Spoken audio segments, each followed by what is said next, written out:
Hi friends, welcome back to Devanchana classes. आज के इस वीडियो में हम ESO 16 का क्वेश्चन पेपर सोल्व करने वाले हैं, जो कि रहेगा जून 2024 का। ओके, अगर आपको ये जो क्वेश्चन पेपर है हिंदी में चाहिए तो आपको इसकी वीडियो हिंदी में भी मिल जाएगी। ये वाली जो वीडियो है ये इंग्लिश में रहेगी। सभी क्वेश्चंस एंड आंसर इंग्लिश में होंगे, लेकिन समझाए हिंदी में जाएंगे। ओके, ESO 16 है, subject code social problems in India. ये जो क्वेश्चन पेपर है ये 100 मार्क्स का क्वेश्चन पेपर है। और आपको मैं सभी वीडियोस में बोलती हूँ कि अगर आप कोई भी एग्ज़ाम देने जा रहे हैं XYZ किसी भी सब्जेक्ट का, तो सबसे पहले जो नोट लिखा हुआ है ना, इस नोट को ज़रूर पढ़िएगा, क्योंकि ये जो नोट है ना ये इंपॉर्टेंट होता है, क्योंकि इसी के अकॉर्डिंग आपको जो है पूरा क्वेश्चन पेपर सोल्व करना होता है। तो चलिए पढ़ लेते हैं इसको। This question paper has 3 section. ये जो पूरा क्वेश्चन पेपर है इसमें कितने सेक्शन है? 3 सेक्शन है, 3 सेक्शन में डिवाइडेड है। The students have to attempt any 2 questions in about 500 words each from section 1. Section 1 से 2 क्वेश्चन अटेम्प्ट करने हैं और जो कि 500 वर्ड में उनके आंसर आपको लिखने हैं। Okay, any 4 question in about 250 words each from section 2।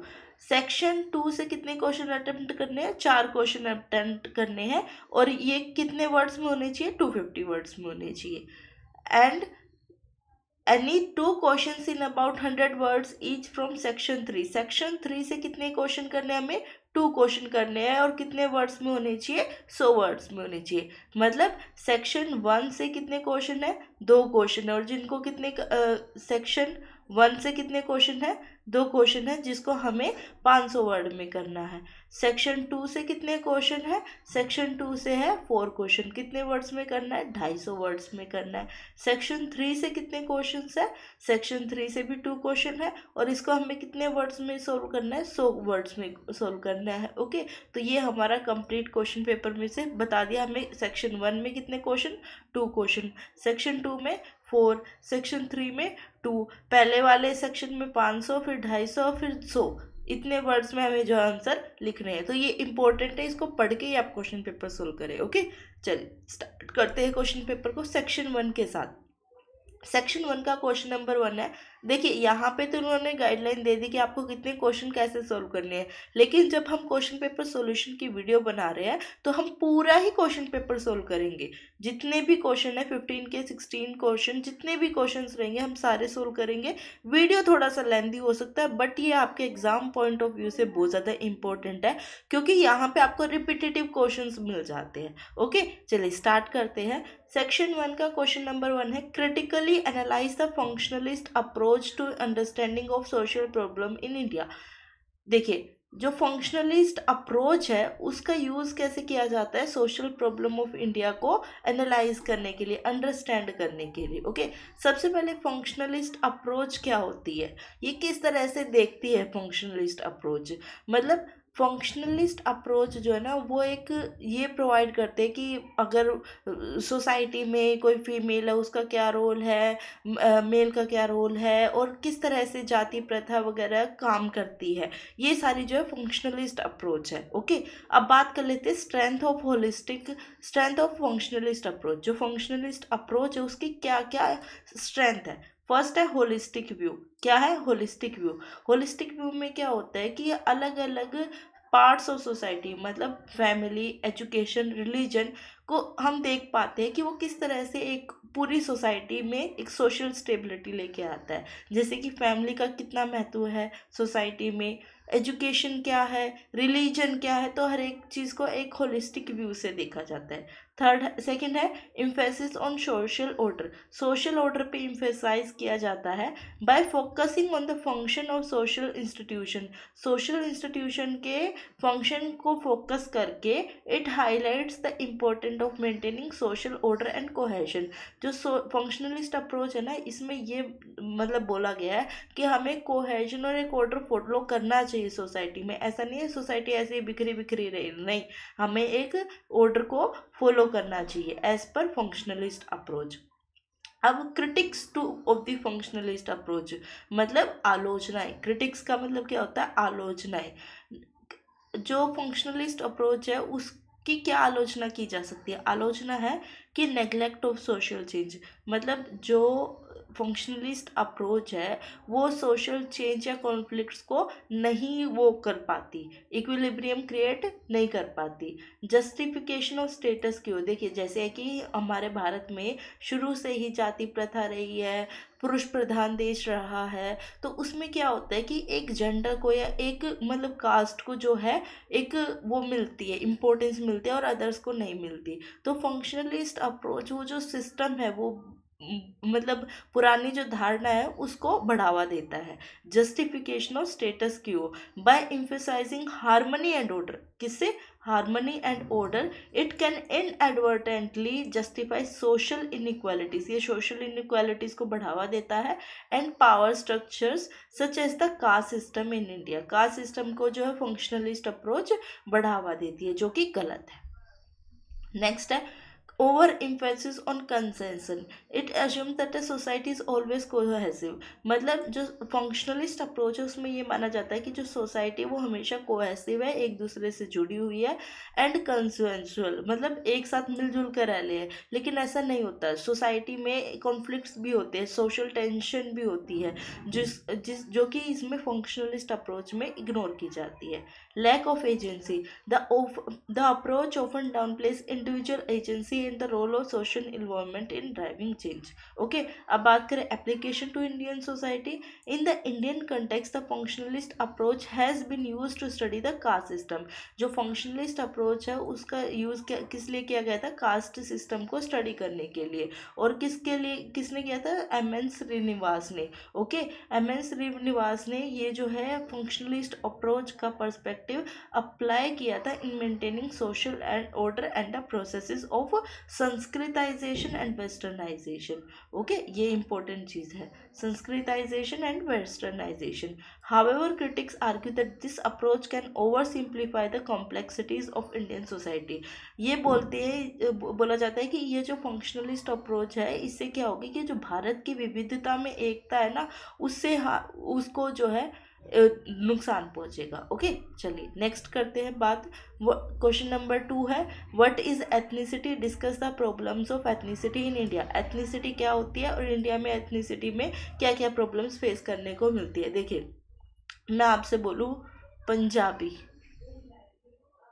Okay, मैं आपसे बोलूँ महाराष्ट्रन, ओके, मैं आपसे बोलूँ गुजराती,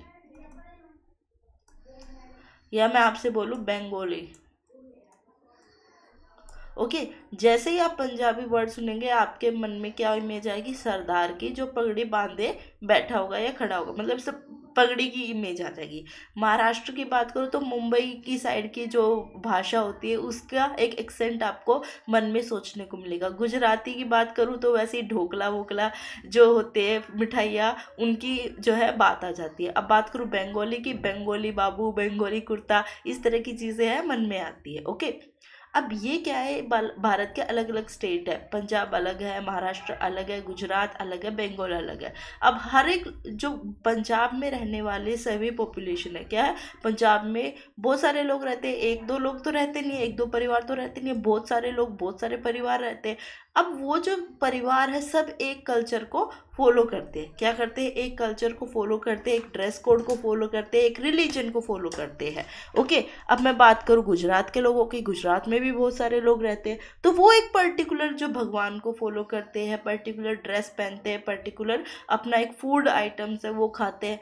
तो एथनिसिटी क्या होती है? Ethnicity is refer to cultural practice, perspective and distinction that set apart one group of people from another group of people। मतलब एक ग्रुप ऑफ पीपल दूसरे ग्रुप ऑफ पीपल से कैसे अलग हो रहा है? By the cultural practices, bye their different approaches, by different culture, by different way of wearing something, by different way of eating। तो एक पॉपुलेशन दूसरी पॉपुलेशन से अलग है। ओके, एथनिसिटी का मतलब क्या होता है? एथनिक ड्रेस कभी पहनी होगी, एथनिक सुना होगा वर्ड, तो यही होता है कि एक जगह के लोगों की एक मान्यता है जिसके अकॉर्डिंग वो जीते हैं। ओके, तो ethnicity refer to shared cultural practices, perspective and distinction that set apart one group of people from one another, that include language, religion, tradition, ancestral origins। Unlike race, which is often based on physical characteristics, ethnicity is more about cultural identity. देखिए, race की बात करें तो उसका मतलब क्या होता है कि फिजिकली कैसा दिखता है इंसान, राइट। बट एथनिसिटी की बात करें तो एथनिसिटी में क्या आता है कि धर्म कौन सा फॉलो करता है, भाषा कौन सी बात करते हैं, या कपड़े कैसे पहनते हैं, या भगवान को कौन से को मानते हैं। ओके, चलिए अब बात करते हैं problems of ethnicity in India. अब इंटर एथनिक कॉन्फ्लिक्ट्स, जो इंडिया है ना, यहाँ पे न्यूमरस एथनिक ग्रुप्स है, एक नहीं है, बहुत सारे एथनिक ग्रुप्स है।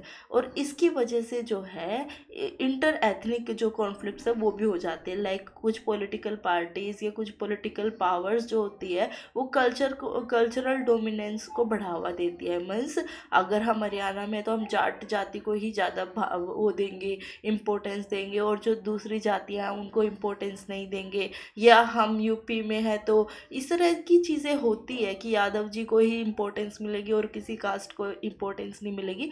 मैं अभी किसी पर्टिकुलरली कास्ट को ही नहीं वो कर रही हूँ, मैं बस समझाने के लिए बोल रही हूँ, बट ऐसा नहीं है। अब जैसे जैसे हमारे समाज में बातें समझ में आ रही है, लोगों को इक्वालिटी समझ में आ रही है, ये चीज़ें ख़त्म होती जा रही है। ओके, चलिए अब बात करते हैं डिस्क्रिमिनेशन एंड मार्जिनलाइजेशन। डिस्क्रिमिनेशन और मार्जिनलाइजेशन क्या होता है, जैसे कि certain ethnic groups, particularly tribal area के जो लोग होते हैं वो डिस्क्रिमिनेशन और मार्जिनलाइजेशन को फेस करते हैं। मतलब जैसे कि जो कुछ लोग हैं उनको एजुकेशन नहीं दी जाती, क्यों? क्योंकि वो डिफरेंट एथनिसिटी से है। ओके, आइडेंटिटी पॉलिटिक्स होती है। अगर ये देख लिया जाए, ओ वहाँ पे गुजरात में जाना है, गुजरात में रैली करनी है, तो वहाँ के जो प्रधानमंत्री सॉरी एमएलए जो होंगे, जो भी मतलब वहाँ रैली करने जाएंगे, वहाँ पे गुजराती ड्रेस को पहन के वो उनके तरीके से बात करेंगे। अगर वो हरियाणा में जाएंगे तो हरियाणा के एथनिक चीज़ों को फोकस करके वो अपना भाषण देंगे। तो इस तरह से क्या होता है, एक आइडेंटिटी पॉलिटिक्स होती है ये। ओके, कल्चरल इरोजन ये क्या होता है कि जब एक जो ग्रुप ऑफ पीपल है वो अर्बनाइजेशन की तरफ चलता है, मतलब जैसे कि शहरी इलाकों में जाता है, तो उसकी जो एथनिसिटी है वो ख़त्म होती चली जाती है। क्यों? क्योंकि मतलब इससे क्या होता है, उनके ट्रेडिशंस को वो फॉलो नहीं कर पाते। इकोनॉमिक इनइक्वालिटी होती है, मतलब कुछ एथनिक ग्रुप है जो लाइक नॉर्थ ईस्ट के जो एरियाज़ है वो इकोनॉमिक डेवलपमेंट को बहुत ज़्यादा, उनको इकोनॉमिक डेवलपमेंट मिलती ही नहीं है, जिससे क्या होता है एथनिक टेंशन्स क्रिएट होती है। Okay, migration and settlement issues. देखिए अब बात करें आसाम की। आसाम जो है, आसाम में टी प्लांटेशन बहुत ज़्यादा होता है। अब आसाम जो है वो बॉर्डर एरिया नेपाल से या अपने बांग्लादेश से कनेक्टेड है आसाम का एरिया, और आसाम में टी प्लांटेशन भी बहुत ज़्यादा होता है। तो टी प्लांटेशन की वजह से जो है बहुत सारे जो यूपी बिहार एमपी के लोग जो है वो यूपी बिहार एमपी के जो वर्कर्स है ना वो आसाम में माइग्रेट कर जाते हैं for better work opportunities.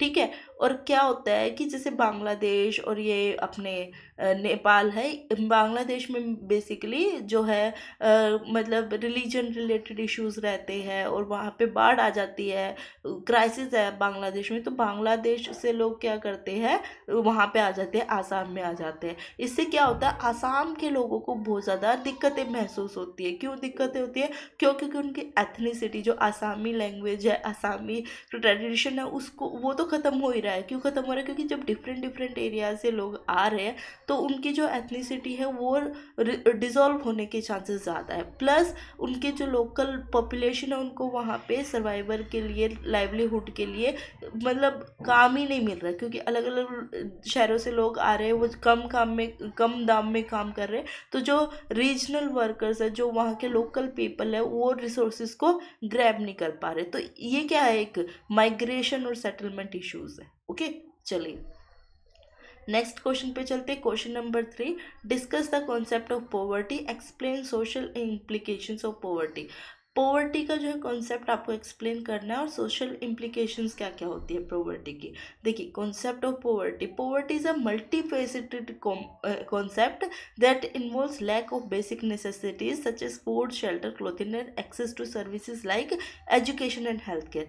Poverty क्या होता है, उस सिचुएशन को कहा जाता है, गरीबी उस सिचुएशन को कहा जाता है जहाँ पे इंसान अपनी जो बेसिक ज़रूरतें जैसे कि खाना, घर रहने को घर और कपड़ा तक नहीं मिल पा रहा है। ओके, पॉवर्टी भी दो तरह की, दो फॉर्म में डिवाइड करके, एक होती है एब्सोल्यूट पॉवर्टी, मतलब मिनिमम लेवल ऑफ सर्वाइवल जो चाहिए किसी भी पर्सन को वो भी नहीं मिल रहा है according to international standard of living. अगर कोई इंसान $1.90 से कम कमा रहा है तो वो पॉवर्टी में है, एब्सोल्यूट पॉवर्टी में है। दूसरा होता है रिलेटिव पॉवर्टी। मतलब रिलेटिव पॉवर्टी क्या होता है, जिसमें इंसान खा पी तो पा रहा है बट जो उसकी बेसिक नीड्स है, जैसे कि मतलब स्कूल में पढ़ाना बच्चों को, एजुकेशन, हेल्थ केयर, ये सब नहीं मिल पा रही, तो वो होती है रिलेटिव पॉवर्टी। ओके, चलिए बात करते हैं सोशल इम्प्लीकेशंस ऑफ पॉवर्टी। मतलब जो पॉवर्टी है उसकी वजह से सोशली क्या इम्पैक्ट पड़ता है। पहला होता है हेल्थ इश्यूज। पॉवर्टी से क्या होता है कि अगर कोई गरीब है, वो खाना ही नहीं खा पा रहा है, तो अपने स्वास्थ्य का ध्यान कहाँ से रखेगा। जब उसको न्यूट्रिएंट्स ही नहीं मिल पा रहे तो उसको स्वास्थ्य क्या बढ़ेगा। उसको अच्छा पानी नहीं मिल पा रहा है, हेल्थ केयर सर्विस नहीं मिल पा रही, तो वहाँ पे हेल्थ इश्यूज हो जाते हैं। सेकेंड है एजुकेशन। जो चिल्ड्रन है पॉवर्टी में जो पैदा हुए, जो गरीबी में ही पैदा हुए, उनको अच्छा एजुकेशन सिस्टम मिलता ही नहीं है, अच्छी एजुकेशन मिलती ही नहीं है, तो वो निकल भी नहीं पाते उस गरीबी से। गरीबी के कारण जो है हिंसा बढ़ती है, क्राइम के चांसेस बढ़ते हैं। जो गरीब लोग होते हैं उनको पहले ही चीज़ें नहीं मिली, तो वो एक तरह से उनके अंदर एक नेगेटिव थॉट्स आ जाते हैं कि हमें ना तो खाने को है ना कुछ करने को है, इससे अच्छा मर ही जाओ। बुरा भी काम करोगे, ज़्यादा क्या करेगी पुलिस, मारेगी पीटेगी, जान से मार देगी, कोई दिक्कत नहीं है। तो कुछ पैसों के लिए गलत काम भी करते हैं पॉवर्टी की वजह से। Social exclusion. जो गरीब लोग हैं उनसे अमीर लोग बात नहीं करना चाहते। अगर आपने भी कभी देखा होगा, जो गरीब लोगों के अगर किसी अमीर औरत का अगर मतलब किसी अमीर का कुछ टच भी हो जाए ना कपड़ा, तो वो दूर कर देते गरीब को कि हाउ डेयर यू, आपकी हिम्मत कैसे हुई ऐसे मेरे साथ टच करने की भी। तो एक होता है सोशल एक्सक्लूजन हो जाता है, सोसाइटी से वो अलग रखे जाते हैं। ओके, उनसे उनके इस वजह से उनको अकेलापन और मतलब अलग सा लगता है, अकेलापन लगता है। Economic impact. अगर कोई गरीब हमारे देश में, जो गरीबों की संख्या वो ज़्यादा हो जाती है, उससे क्या होता है, अगर गरीब ज़्यादा हो जाएंगे तो उससे क्या होगा, इकोनॉमिक ग्रोथ और डेवलपमेंट भी कम हो जाएगी। क्यों? अगर मान लीजिए पॉपुलेशन जो है 50 लाख है, 50 लाख में से 20 लाख जो लोग हैं वो गरीब है और 30 लाख लोग अमीर है।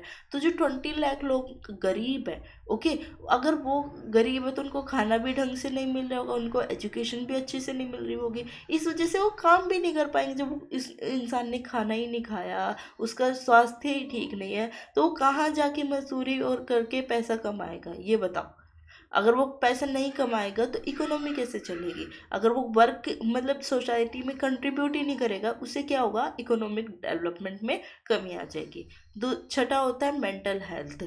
जो गरीबी होती है उसमें बहुत ज़्यादा स्ट्रेस और एंजाइटी डिसऑर्डर होने के चांसेस रहते हैं। अब आप एक बात बताइए, आपके पास बेसिक शेल्टर नहीं है, फूड नहीं है, आप कहीं सो सकते हो आगे बढ़ने की, नहीं सो सकते, तो मेंटल डिसऑर्डर होने के चांसेस भी बहुत ज़्यादा है। नेक्स्ट है इंटर जनरेशनल साइकिल। पॉवर्टी क्या होती है, एक generation to next generation transfer होती रहती है। जैसे अमीरी ट्रांसफ़र होती है, वैसे पॉवर्टी भी ट्रांसफ़र होती है। अगर कोई बच्चा गरीबी में जन्मा है और उसको अपने आप को बढ़ाना है तो उसके लिए बहुत मुश्किल हो जाता है, तो इस वजह से वो हार मान के गरीबी में ही जी रहा है, तो वो अपने बच्चों को भी निकालने की कोशिश करता है, बट उसके लिए उनको हेल्प चाहिए। चलिए नेक्स्ट क्वेश्चन पे चलते हैं। Analyse the consequences of educated unemployment in society. मतलब एजुकेटेड है कोई बंदा फिर भी अनएम्प्लॉयड है, उसकी वजह से सोसाइटी पे क्या असर पड़ता है। पहला है कंसिक्वेंसेस, इकोनॉमिक कंसिक्वेंसेस। मतलब सबसे पहला है कि इकोनॉमी पे क्या असर पड़ता है इस चीज़ का। Wasted human capital. Wasted human capital का मतलब क्या है जी, देखिए जब हम पढ़ाई करने जाते हैं, एजुकेशन लेने जाते हैं, तो हम किताबें खरीदते हैं, पेन पेंसिल खरीदते हैं, स्कूल की फ़ीस भरते हैं। चलिए अब मान लीजिए गवर्नमेंट स्कूल में पढ़ रहे हैं हम, गवर्नमेंट स्कूल वाले टीचर्स को भी तो कहीं ना कहीं से सैलरी मिल रही है, सरकार सैलरी दे रही है, तो सरकार हम पे इन्वेस्ट कर रही है, राइट। अगर हम पढ़ने लिखने के बाद भी अनएजुकेटेड रह गए तो इसका मतलब क्या हुआ कि जो जितना भी इन्वेस्ट किया कैपिटल, जो भी इन्वेस्ट की गई है एजुकेशन पे, उससे कोई रिटर्न नहीं आ रहा। ओके, जिससे क्या है, वेस्ट ऑफ टैलेंट और रिसोर्स होता है। The investment made in education yield minimum return if graduates cannot find suitable employment, leading to a waste of talent and resources. Next है इंक्रीज्ड डिपेंडेंसी। अब मैं कमा नहीं रही हूँ, मैं एजुकेटेड हूँ, तो उससे क्या होगा, मैं अपनी सरकार पे, मैं अपने माता पिता पे ज़्यादा जो है डिपेंड रहूँगी, तो इससे डिपेंडेंसी बढ़ती है, ना कि independency. Okay. Reduced consumer spending. अब मैंने पढ़ाई कर ली, मैंने अपने माँ बाप का पूरा पैसा खर्च करवा दिया, अब मेरे पास ना तो नौकरी है, ना मैं आगे बढ़ पा रही हूँ, ना कुछ कर पा रही हूँ। अब मैं क्या सोचूंगी, मेरे पास 4 जोड़ी कपड़े, उनमें 4 साल निकाल लूँ, मैं और पैसे खर्च नहीं करूँगी अपने माँ बाप के, राइट। तो इससे क्या होता है कि जो एजुकेटेड अनएम्प्लॉयमेंट है ना, उससे कंज्यूमर स्पेंडिंग कम हो जाती है। जब लोगों के पास नौकरी नहीं है तो खर्चा कहाँ से करेंगे, राइट। नेक्स्ट है सोशल कंसिक्वेंसेस। सोसाइटी पे क्या असर पड़ता है, अभी हमने पढ़ा इकोनॉमिक कंसिक्वेंसेस, मतलब हमारी ओवरऑल इंडिया की अगर बात करें तो उस पर इकोनॉमी पे क्या असर पड़ेगा। अब हमने बात करना है सोशल कंसिक्वेंसेस में। सोशल कंसिक्वेंसेस में पहला होता है फ्रस्ट्रेशन एंड डिसइल्यूशमेंट। मतलब अगर एजुकेटेड लोगों के पास नौकरी नहीं है, तो जो एजुकेटेड नहीं है उनके पास क्या होगा, आप ये सोचिए। अगर एजुकेटेड अनएम्प्लॉयड है तो उससे क्या हो जाता है, फ्रस्ट्रेशन हो जाता है, डिसइल्यूशमेंट हो जाता है, और सेंस ऑफ फेलियर आता है यूथ के अंदर। नेक्स्ट है सोशल इंस्टेबिलिटी। मतलब जो high levels of educated unemployment can lead to social unrest, protest and rise in crime as unemployment individuals may resort to unlawful activity out of desperation. Next है brain drain. Brain drain क्या होता है कि हमारा जो भारत है, भारत में बहुत सारे ऐसे प्रतिभाशाली व्यक्ति हैं जिनको अनएम्प्लॉयमेंट की वजह से, एजुकेटेड है वो बट अनएम्प्लॉयड है, इसकी वजह से वो क्या करते हैं, अदर कंट्रीज़ में जो जाके वहाँ जॉब करते हैं, वहाँ उनको चांसेस मिल रहे हैं, अपॉर्चुनिटीज़ मिलती है। तो इससे क्या होता है, हमारे जो देश में हमारे जो काबिल जनसंख्या है उस वो हमारे देश से जा रही है, मतलब हमारे जो इम्पोर्टेंट रिसोर्सेज है, जो हमारा ब्रेन है वो जा रहा है। ओके, तो ये ब्रेन ड्रेन होता है।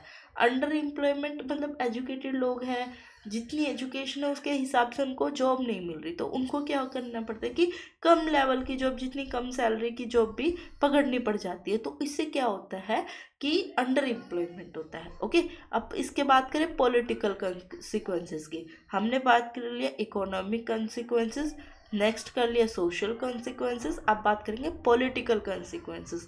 पॉलिटिक्स पे क्या असर पड़ता है, डिसइल्यूशमेंट विद गवर्नमेंट, गवर्नमेंट से भरोसा उठ जाता है। पॉलिसी चेंजेस पे ज़्यादा प्रेशराइज किया जाता है कि आप पॉलिसीज में चेंज करके लाओ, ज़्यादा से ज़्यादा लोगों को जो है एम्प्लॉयमेंट दो, इस तरह के जो नारे हैं, प्रोटेस्ट है, ये क्रिएट किए जाते हैं। नेक्स्ट बात करें साइकोलॉजिकल, मतलब इस पे साइकोलॉजिकल पे क्या क्या असर पड़ते हैं, मेंटल हेल्थ इश्यूज होने के चांसेस है। अरे भाई, जिसने 15 साल अपनी ज़िंदगी के सिर्फ पढ़ाई में लगा दिया, अब उसको के पास ना नौकरी है ना कोई स्किल है, तो क्या वो मेंटल हेल्थ इश्यूज से नहीं गुजरेगा। तो स्ट्रेस और एंजाइटी जो है वो अंडर एम्प्लॉयमेंट में आ जाती है। Reduced motivation. अब मैंने 16 साल बैठ के पढ़ाई की लगातार, मेरी मम्मी सुबह खाना बनाती, फिर शाम को खाना बनाती, बेटा आप खा ले, खाना खा ले, पढ़ ले, खाना खा ले, पढ़ ले, ये मैंने 16 साल किए अपनी ज़िंदगी के। फिर उसके बाद मेरे पास ना नौकरी है, ना मेरे पास कुछ स्टेबिलिटी है, तो इससे मेरे को क्या होगा, मोटिवेशन रिड्यूस होगा। और मेरे घर में मेरा छोटा भाई है, छोटी बहन है, वो मुझे देख रहे हैं कि दीदी ने इतनी पढ़ाई करी फिर भी कहीं नहीं है, तो हम क्यों पढ़ाई करें, राइट। तो इससे क्या होता है, मोटिवेशन कम हो जाती है यूथ के अंदर। नेक्स्ट है सेक्शन 2। देखिए, हमने सेक्शन 1 कवर कर लिया। सेक्शन 1 में हमने चारों क्वेश्चंस के जो है आंसर्स रीड आउट करे हैं, समझे हैं। चलिए सेक्शन 2 में स्टार्ट करते हैं। What is meant by drug abuse, discuss with example. Drug abuse क्या होता है और एग्जांपल्स के साथ डिस्कस कीजिए।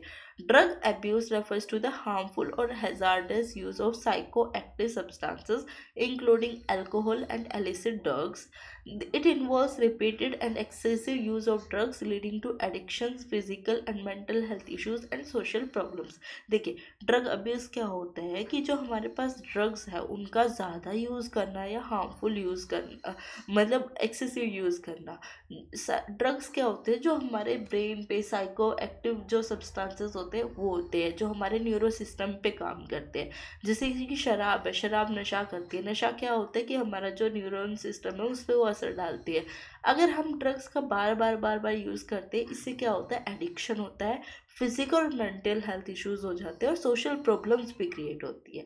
ओके, अब एग्जाम्पल्स देख ले ड्रग अब्यूज़ की। तो पहला अल्कोहल अब्यूज़, ये आपको नॉर्मली हर जगह देखने को मिल जाएगा कि लोग सुबह पूरे दिन काम करते हैं, शाम को शराब पीते हैं और फिर ड्रामा करते हैं। ओके, इसमें क्या होता है, एक्सेसिव ड्रिंकिंग ऑफ अल्कोहल होता है, जिससे कि हमारा जो लीवर है वो डैमेज होता है, प्लस एडिक्शन और सोशल इश्यूज आते हैं, जैसे कि impaired relationship and job loss. अब जो इंसान शराब पी के अपने घर आता है, वो अपनी बीवी से भी अच्छे से बात नहीं करेगा, अपने बच्चों से भी अच्छे से बात नहीं करेगा, और जो अच्छे से घर में नहीं रह सकता वो बाहर कैसे अच्छे से रह पाएगा, राइट। इस वजह से रिलेशनशिप्स पे भी असर पड़ता है, जॉब भी जाने का खतरा रहता है। ओके, नेक्स्ट है ओपियोइड अब्यूज़। ओपियोइड अब्यूज़ में क्या होता है कि कुछ पेन किलर्स होते हैं, जैसे कि ऑक्सीकोडोन, जो कि मतलब किस लिए यूज़ किए जाते हैं, पेन को कम करने के लिए, बट इनका ज़्यादा से ज़्यादा यूज़ करना फॉर एडिक्शन पर्पस, इससे क्या फॉर मतलब विदाउट प्रिस्क्रिप्शन। ओके, तो इससे क्या होता है, एडिक्शन होता है, ओवरडोज होता है और डेथ के भी चांसेस है। नेक्स्ट है cocaine abuse. Regular use of cocaine can cause heart problems, mental health issues and financial and legal troubles. Cannabis abuse. Cannabis is illegal in some place. Its abuse can lead to dependency, cognitive impairment, and social withdrawal. Next है methamphetamine abuse. Meth abuse can be used cause severe dental problem. Meth जो है वो एक ऐसी abuse है जिससे कि dental problems बहुत ज़्यादा हो सकते हैं, स्किन सोर्स हो सकते हैं और एक्सट्रीम वेट लॉस हो सकता है। ओके, जिससे कि मतलब जो बिहेवियर है उसमें भी चेंजेस आ सकते हैं। Drug abuse not only affects the individual but also has a broader social implications. Okay, चलिए नेक्स्ट क्वेश्चन पे चलते हैं। What are the scheduled caste describe. देखिए शेड्यूल्ड कास्ट क्या होती है, नॉर्मली आपको कास्ट सिस्टम के अकॉर्डिंग सारी चीज़ें पता होगी कि SC ST OBC होता है, राइट। Okay, and general. तो SC क्या होती है, SC वो कास्ट होती है जिनको जाति धर्म के अकॉर्डिंग, जिनको छुआछात के अकॉर्डिंग जो है पहले नहीं प्रेफरेंस दी जाती थी। Okay, scheduled caste in India are historically disadvantaged group, मतलब हिस्ट्री में भी उनको जो है बहुत ज़्यादा यातनाएं झेलनी पड़ी थी, that were subjected to social discrimination and untouchability. The term scheduled caste was officially introduced in the Government of India Act 1935। ये जो शेड्यूल्ड एक्ट की जो टर्म है ये 1935 में इंडियन कॉन्स्टिट्यूशन में ऐड की गई थी। The Indian constitution of 1950 provide the recognition and upliftment. ये जो शेड्यूल्ड कास्ट है इनकी अपलिफ्टमेंट के लिए, एम्पावरमेंट के लिए 1915 में रिकॉग्निशन प्रोवाइड की गई थी। Characteristics and description. Historical context, history की बात करें तो scheduled caste primary consist of communities that were regarded as untouchable. मतलब SC में वो लोग आते हैं जो पहले के हिंदू कास्ट सिस्टम के अकॉर्डिंग जिनको अछूत माना जाता था। They were historically marginalised and faced severe social exclusion and discrimination. Next बात करें लीगल रिकॉग्निशन की। The Indian constitution through article 341 identifies the classifies SCs. This list can be amend by an act of parliament. Okay, देखिए अब ये जो local legal recognition है ये according to article 341 के अकॉर्डिंग इसमें शेड्यूल्ड कास्ट को आइडेंटिफाई किया जाता है और क्लासीफाई किया जाता है कि कौन कौन सी कास्ट SC के अंदर आती है, और ये जो है वो अमेंड भी की जा सकती है, चेंज भी किया जा सकता है बाय एक्ट ऑफ पार्लियामेंट। अब बात करें सोशल स्टेटस की। Members of scheduled caste communities often had limited access to education, employment and economic opportunities due to centuries of discrimination and exclusion. Economic condition की बात करें, SCs have a historically been among the poorest segment of Indian society with many working in menial and low paying work। अब ये जो word है ना menial, इसका मुझे नहीं लगता कि आप सबको मीनिंग पता होगा। अगर मेरे बोलते ही आपको इसका मीनिंग पता है देन वेल एंड गुड, आप कमेंट्स में ज़रूर लिखिएगा। अगर नहीं पता तो मैं बता देती हूँ। मिनाइल का मतलब ये होता है कि ऐसी जॉब्स जहाँ पे सिर्फ लेबर काम करते हैं, मतलब जहाँ पे बॉडी का ज़्यादा यूज़ होता है, श्रम का ज़्यादा यूज़ होता है और उसकी ज़्यादा इंपॉर्टेंस नहीं होती, जैसे कि झाड़ू लगाना, बर्तन साफ करना, कूड़ा करकट करना, इन सब में शारीरिक क्षमता की ज़्यादा यूज़ होती है, दिमाग का कोई काम नहीं होता। ओके, नेक्स्ट है educational opportunities. Educational opportunities attainment among SCs has traditionally been low, but government policies and reservations have aimed to improve this. Okay, चलिए अब गवर्नमेंट ने क्या क्या इनके लिए मेजर्स लिए वो यहाँ पे मेंशन किए गए हैं। नोटेबल पर्सनैलिटीज़ कौन कौन सी है? Doctor Bhimrao Ambedkar and Jyotirao Phule. Doctor Bhimrao Ambedkar जो है दलितों के एक प्रमुख नेता थे, चीफ थे, जिन्होंने हमारा भारतीय संविधान के भी एक प्रमुख आर्किटेक्ट है। और ज्योतिराव फुले जो है वो एक सोशल रिफॉर्मर थे, जिन्होंने ऐसी शेड्यूल्ड कास्ट की अपलिफ्टमेंट के लिए बहुत ज़्यादा वर्क किया है। ओके, चलिए अब बात करते हैं नेक्स्ट क्वेश्चन की। अभी क्वेश्चंस थोड़ा जल्दी जल्दी करेंगे क्योंकि टाइम ज़्यादा लग रहा है इस वीडियो में। Okay, in what ways do the social institution discriminate women in India? देखिए, जो सोशल इंस्टीट्यूशन होते हैं, सोशल इंस्टीट्यूशन में हमारा फैमिली, एजुकेशन और वर्क प्लेस आ जाता है। देखिए, फैमिली में कैसे वुमेन को डिस्क्रिमिनेट किया जाता है? पैट्रियार्कल स्ट्रक्चर, क्योंकि फैमिली में पहले ही माना जाता है कि जो लड़का होता है वो घर चलाएगा, लड़की तो बस चूल्हा चौका के लिए है। ओके, प्रेफरेंसेस फॉर सन, ज़्यादातर लोग सन बेटा चाहते हैं, बेटी नहीं चाहते, क्योंकि बेटी को दहेज देना पड़ जाएगा, बेटा वंश को आगे बढ़ाएगा। इनहेरिटेंस लो, कि ये माना जाता है कि अगर पिता की मृत्यु हो जाती है तो बेटे को ही सब कुछ मिलना चाहिए, बेटी को कुछ नहीं मिलना चाहिए। ओके, बात करें एजुकेशन सिस्टम की, एजुकेशन सिस्टम में भी ये देखा जाता है कि एक्सेस और इनरोलमेंट कम है। जो फीमेल्स है वो कम पढ़ाई मतलब कम एजुकेशन ले पा रही है। ड्रॉप आउट रेट, जैसे 10th और 12th के बाद जो ज़्यादातर लड़कियां हैं वो ड्रॉप आउट कर देती है, लेकिन जो लड़के हैं उनकी पढ़ाई कंटिन्यू रहती है। क्यूरिकुलम में स्टीरियोटाइपिंग, ये माना जाता है कि कुछ पर्टिकुलर सब्जेक्ट्स है, जैसे कि गृहस्थ जीवन, गृहस्थ ये हमारा आता था एक सब्जेक्ट गृहस्थी से रिलेटेड, होम साइंस, गृहस्थी से रिलेटेड सब्जेक्ट था, जो कि सिर्फ लड़कियों को ही पढ़ना चाहिए, लड़कों को नहीं पढ़ना चाहिए। तो ये जो है स्टीरियोटाइपिंग होती है कुछ, जो फॉलो की जाती है। वर्क प्लेस पे बात करें तो वर्क प्लेस पे भी ये देखा गया है कि जो फीमेल्स है सेम काम कर रही है, उनको कम सैलरी दी जा रही है एज़ कम्पेयर टू मैन। जो फीमेल्स है उनको लिमिटेड अपॉर्चुनिटीज़ है। अगर कोई मतलब फीमेल कैपेबल भी है कि वो मैनेजर बन सकती है या नेक्स्ट पोजीशन पे जा सकती है, उसको नहीं दी जाती ये सब। क्यों? क्योंकि ये माना जाता है कि भाई ये लड़की है, पता नहीं कितने दिन शादी हो जाएगी, फिर ये कैसे जॉब करेगी, इस तरह की चीज़ें आ जाती है। हैरेसमेंट और डिस्क्रिमिनेशन भी देखी जाती है कि जब लड़कियाँ जॉब करने जाती है तो उनको हैरेस भी किया जाता है, सेक्शुअली भी एंड मेंटली भी। ओके, चलिए बात करें लीगल एंड पॉलिटिकल सिस्टम की। अब रिप्रेजेंटेशन, खुद लोकसभा की बात कर ले या मतलब कई जगह पार्लियामेंट में भी ये देखने को मिलता है कि मतलब फीमेल्स कम है, मेल्स ज़्यादा है, रिप्रेजेंटेटिव ही कम है फीमेल। ओके, अब बात करें फीमेल में भी तो वो अंडर रिप्रेजेंटेड रहती है, मतलब वो उनको ज़्यादा लीडिंग पोजीशंस पे नहीं रखा जाता। रिलीजन एंड कल्चर की बात करें तो कुछ मान्यताएं या कुछ कस्टम्स ऐसे हैं जिसमें फीमेल्स को जो है वो सबऑर्डिनेट माना गया है और उनकी जो मतलब आज़ादी है उनसे छीनी जाती है। ड्रेस कोड में भी देखने को मिलता है कि जो फीमेल्स है उनको एक पर्टिकुलर ड्रेस कोड मतलब बिहेवियर को लिमिट करे ऐसा ड्रेस कोड रखा जाता है। Okay, health and reproductive rights, access to health care, महिलाओं को कम एक्सेस मिलता है हेल्थ केयर के लिए और रिप्रोडक्टिव राइट भी कम होता है। ओके, चलिए बात करें क्वेश्चन नंबर 8 की।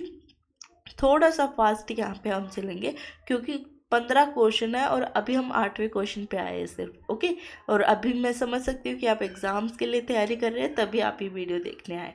आप जो है वीडियो को पॉज करके अच्छे से पढ़ सकते हैं, हर क्वेश्चन को आप आंसर को रीड आउट कर सकते हैं। ओके, चलिए क्वेश्चन नंबर 8 है, describe the status of forest in Indian society.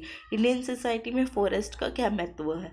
First है इकोलॉजिकल इंपॉर्टेंस, इकोलॉजिकली ये बहुत ज़्यादा इंपॉर्टेंट है। बायोडाइवर्सिटी हॉटस्पॉट्स होते हैं, मतलब अलग अलग जीव जंतु यहाँ पे रहते हैं। क्लाइमेट को रेगुलेट करते हैं फॉरेस्ट, अगर फॉरेस्ट होंगे तो बारिश होगी, बारिश होगी तो क्लाइमेट ठीक रहेगा।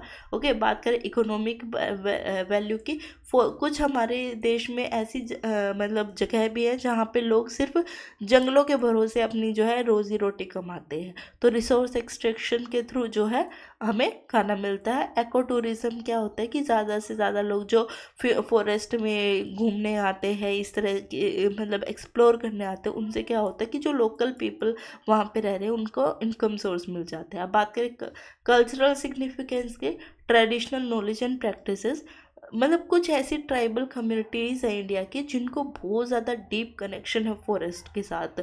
मतलब वो उनके फॉरेस्ट पे ही जिंदा है, वो फॉरेस्ट से जो उनको मिलता है उसी पे जिंदा है। Okay, religious and spiritual importance, मतलब फॉरेस्ट में, हमारे इंडिया में फॉरेस्ट को बहुत ज़्यादा सेक्रेड माना गया है, बहुत ज़्यादा धार्मिक माना गया है, जैसे कि पीपल का पेड़ हो गया। इस तरह से जो है स्पिरिचुअल इम्पोर्टेंस भी है फॉरेस्ट की। करंट चैलेंजेस, करंट जो चैलेंजेस इंडियन सोसाइटी फेस कर रही है वो है डिफॉरेस्टेशन, रैपिड अर्बनाइजेशन, शहरीकरण बहुत ज़्यादा हो रहा है, इंडस्ट्रियलाइजेशन हो रहा है और एग्रीकल्चरल एक्सपेंशन हो रहा है, जिससे क्या है फॉरेस्ट की कमी आ रही है, जंगलों को काटा जा रहा है। इलीगल लॉगिंग एंड पोचिंग, देखिए ये वर्ड इंपॉर्टेंट है, लॉगिंग एंड पोचिंग। इसका मीनिंग आपको पता होना चाहिए कि लॉगिंग एंड पोचिंग क्या होता है। लॉगिंग एंड पोचिंग, लॉगिंग का मतलब होता है अवैध तरीके से पेड़ काटना। ओके, पोचिंग का मतलब होता है कि जो जानवरों को मारना नहीं चाहिए, इलीगल है जानवरों को मारना, बट उन जानवरों को मार के उनके जो दांत है, खाल है, उसको बेचा जा रहा है। Okay, illegal activities like logging and poaching pose a threat to forest resources and wild life. Climate change, climate की वजह से भी जो है फॉरेस्ट में डिफरेंस आ रहा है, जैसे कि जंगलों में आग लग जाती है, जिससे कि फॉरेस्ट इकोसिस्टम और बायोडाइवर्सिटी को खतरा हो सकता है। ओके, चलिए बात करते हैं कंजर्वेशन एफर्ट्स की। कंजर्वेशन के लिए जो है रूल्स बनाया गया, पॉलिसीज बनाया गया। 1980 में फॉरेस्ट कंजर्वेशन एक्ट भी लाया गया था। ओके, और 1972 में वाइल्ड लाइफ प्रोटेक्शन एक्ट लाया गया था to protect forest and wild life. Okay, national forest policy भी बनाई गई है फॉरेस्ट मैनेजमेंट को देखने के लिए। Community involvement, initiatives like joint forest management JFM involve local communities in forest conservation and management. Afforestation programmes like green India mission aim to increase forest and tree cover, enhance biodiversity and restore degraded ecosystem. Okay, next question है question number 9, is the joint family system disintegrated in India, discuss. अब देखिए joint family system क्या होता था, जहाँ पे चाचा, ताऊ, मामा, मूमा सब एक परिवार के अंदर एक ही घर में रहते थे। अब इंडिया में क्या है, ये सिस्टम खत्म हो रहा है।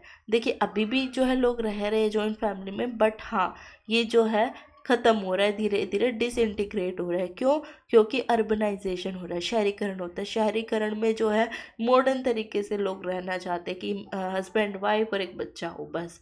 मतलब ज़्यादा किसी का झंझट ही ना हो, ना सास ससुर का, ना किसी चाचा ताऊ का चक्कर ना हो। तो ये अर्बनाइजेशन की वजह से ही हो रहा है। इकोनॉमिक इंडिपेंडेंस, अब महिलाएं और पुरुष दोनों कमा सकते हैं, दोनों अर्न कर रहे हैं। तो महिलाएं हैं उनको अपनी प्रोफेशनल और पर्सनल दोनों लाइफ को मेंटेन रखना है। इस वजह से जो ज़्यादातर फीमेल्स है वर्किंग है वो यही चाहती है कि न्यूक्लियर फैमिली सेटअप हो। करियर मोबिलिटी, अब ज़्यादातर जॉब्स होती है उनमें रीलोकेशन भी रिक्वायर्ड होती है। जैसे आप दिल्ली में, दिल्ली से हैदराबाद आ गए, दिल्ली से गुजरात चले गए, मध्य प्रदेश चले गए, या कहीं भी रीलोकेट होता है। इस वजह से क्या है कि मूव भी करना पड़ जाता है। इस वजह से जॉइंट फैमिली स्ट्रक्चर के साथ मूव करना मुश्किल हो जाता है। चेंजिंग सोशल वैल्यूज़, अभी क्या है लोग सोशल वैल्यूज़ को चेंज कर रहे हैं। पहले पारिवारिक होते थे लोग, मतलब कि हमारे यहाँ चाचा है, ताऊ है, ये है, वो है, मैं हमारे पापा हमारे साथ रहते, तो उस चीज़ में लोग ज़्यादा महत्व रखते थे, रिश्तों को महत्व देते थे। लेकिन आजकल लोग अपने आप को ज़्यादा महत्व देते हैं, इंडिविजुअलाइजेशन है। ओके, मॉडर्न लाइफस्टाइल को फॉलो किया जाता है। एजुकेशन एंड अवेयरनेस, वुमेन का एजुकेशन है ये भी एक इम्पॉर्टेंट रोल प्ले करता है। ज़्यादातर जो एजुकेटेड वुमेन है वो ऑटोनॉमी चाहती है, प्राइवेसी चाहती है, इसलिए न्यूक्लियर फैमिली को प्रेफरेंस दी जाती है। ओके, अवेयरनेस एंड एक्सपोजर, ज़्यादातर हमारी जो इंडियन कम्युनिटी है वो बाहर के देशों से एक्सपोज हो रही है, मतलब देख पा रही है कि लोग कैसे रहते हैं, तो उस लाइफस्टाइल को, जैसे कि सोशल मीडिया है या कहीं से भी उनको वो लाइफस्टाइल पता चलता है तो वो उसको फॉलो करना चाहते हैं। ओके, अब इम्प्लीकेशन ऑफ द शिफ्ट, अब ये जो मतलब जॉइंट फैमिली से न्यूक्लियर फैमिली में जो शिफ्ट हो रहा है इसका क्या इम्पैक्ट है। पॉजिटिव इम्पैक्ट ये है कि प्राइवेसी और ऑटोनॉमी मेंटेन रहेगी। फाइनेंशियल प्लानिंग रहेगी और कॉन्फ्लिक्ट जो वो इजीली कम हो जाएंगे। लेकिन अब इसका नेगेटिव इम्पैक्ट क्या है? Weaker social support. अब जैसे कि कोई फैमिली की बात करूँ, अगर कोई नए नए पेरेंट्स बनते थे पहले, तो उनके घर में बहुत सारे परिवार में संभालने के लिए होते थे, चाचा हो गया, ताऊ हो गया, माँ हो गई, पिताजी हो गए, तो वो सब उस बच्चे को संभाल लेते थे, राइट। बट अब जैसे न्यूक्लियर फैमिली की बात करें, हस्बैंड वाइफ अलग रह रहे हैं और उनके पास फैमिली नहीं है, और वो बच्चे को संभालने के लिए क्या करते, डे केयर में छोड़ के जाते। क्यों? क्योंकि उनके पास सोशली सपोर्ट नहीं है फैमिली का। Okay. Loss of traditional value.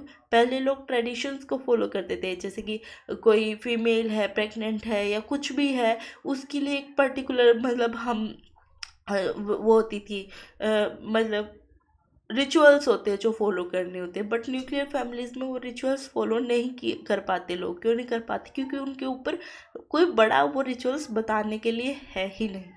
Okay. Elderly care. Joint families में जो है बूढ़े लोगों की सेवा की जाती थी, उनको अपनी रिस्पॉन्सिबिलिटी माना जाता था। बट न्यूक्लियर फैमिली में जो है प्रेफरेंस नहीं दी जाती है एल्डरली केयर को। दोनों हस्बैंड वाइफ दोनों वर्किंग होते हैं, तो इस वजह से वो अपने आप को ज़्यादा इंपॉर्टेंस देते हैं, ना कि बुजुर्गों को। ओके। चलिए क्वेश्चन नंबर 10 पे चलते हैं। Explain the significance of wasteland in rural social life. जो वेस्टलैंड होते हैं, ऐसी ज़मीन जहाँ पे खेती नहीं हो सकती और मतलब अनप्रोडक्टिव है वो लैंड, उससे क्या हम उसकी क्या सिग्निफिकेंस है सोशल लाइफ पे? तो फर्स्ट है इकोनॉमिक अपॉर्चुनिटीज़। वहाँ पे उस रिसोर्स को यूटिलाइज किया जा सकता है, जैसे कि एग्रीकल्चरल लैंड में उसको हम कन्वर्ट कर सकते हैं by following reclamation practices. Reclamation practices like उसको उपजाऊ बनाने के तरीकों को फॉलो करके एम्प्लॉयमेंट जनरेशन कर सकते हैं वहाँ पे। जब हम किसी वेस्ट लैंड को एरेबल लैंड या किसी अदर प्रोडक्टिव यूज़ के लिए यूज़ करेंगे, तो वहाँ पे जो लोकल पॉपुलेशन है, वहाँ के लोगों को जॉब मिल जाएगी। इन्वायरमेंटल बेनिफिट क्या होता है? इरोजन, सोइल इरोजन कंट्रोल हो जाएगा, बायोडाइवर्सिटी को कंजर्व कर पाएंगे। थर्ड है सोशल एंड कम्युनिटी डेवलपमेंट हो जाएगा, कम्युनिटी इन्वॉल्व होगी, इम्प्रूव्ड क्वालिटी ऑफ लाइफ होगी। Sustainable agriculture, water management, challenges and consideration. आप इन सब को जो है ना रीड आउट कर लीजिए, मैं थोड़ा सा फास्ट बता रही हूँ यहाँ पे वीडियो में। ओके। चलिए क्वेश्चन नंबर 11 पे चलते। Critically analyse the major consequences of land reforms in India. Land reforms जो हुए हैं इंडिया में, लैंड रिफॉर्म्स का क्या मतलब है? देखिए, लोग हमारे इंडिया में जो है कृषि से अपना खाना पीना गुजर बसर करते थे, खेती करते थे, राइट। खेती करते पहले क्या होता था? जमींदार सिस्टम होता। क्या होता था? जमींदार सिस्टम।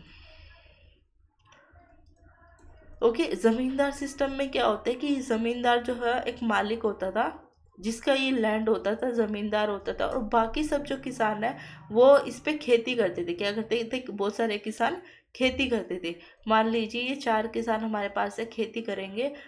अब चारों किसानों ने खेती करके एक एक टन जो है वो गेहूं बनाया। कितना बनाया? 1 टन। पहले ही किसान की खेती थी, दूसरे किसान की 1 टन, तीसरे किसान ने 1 टन, चौथे किसान ने 1 टन जो है अनाज पैदा किया। अब ये जो 1 टन है ना, 1 टन में से खेती इसने की है, पानी इसने दिया है, सब कुछ इसने काम किया है, बट इसको जो है इसका ये ज़मीन नहीं है। क्या है? इस किसान की ये ज़मीन नहीं है, तो इसको क्या करना पड़ेगा? ज़मींदार को ज़मीन की जो भी मतलब खेती में जो भी आया है, उगा है, उसका कुछ हिस्सा, मतलब 30%, 40% ऐसे ही ज़मींदार को देना पड़ेगा। ज़मींदार ने कुछ नहीं किया, ज़मींदार अपने घर में सोया है बस, उसको फिर भी 30% जो है मुनाफा मिल रहा है बिना कुछ करे। और किसान ने सब कुछ किया, सारी मेहनत की, फिर भी उसको सिर्फ 70% मिल रहा है।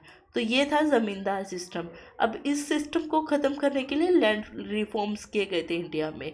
पॉजिटिव कंसिक्वेंस क्या हुआ कि अबॉलिशन ऑफ फ्यूडलिज्म। क्या है फ्यूडलिज्म? क्या है? यही जमींदार सिस्टम मैंने आपको डिस्कस किया, इसी को हम फ्यूडलिज्म बोलते हैं।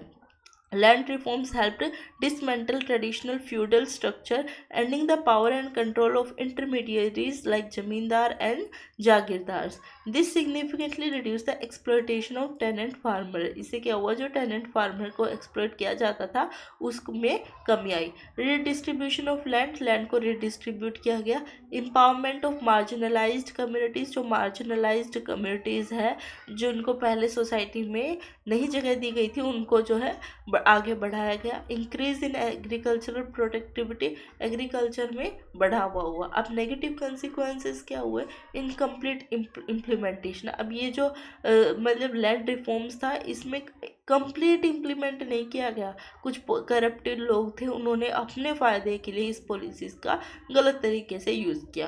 कंसंट्रेशन ऑफ लैंड, मतलब एक पर्टिकुलर लैंड में ही ज़्यादा लोगों को ओनरशिप मिली, जिससे क्या है मतलब मान लीजिए एक लैंड है वो मतलब बहुत बड़ा लैंड है, वो एक ही पर्सन को मिल गया.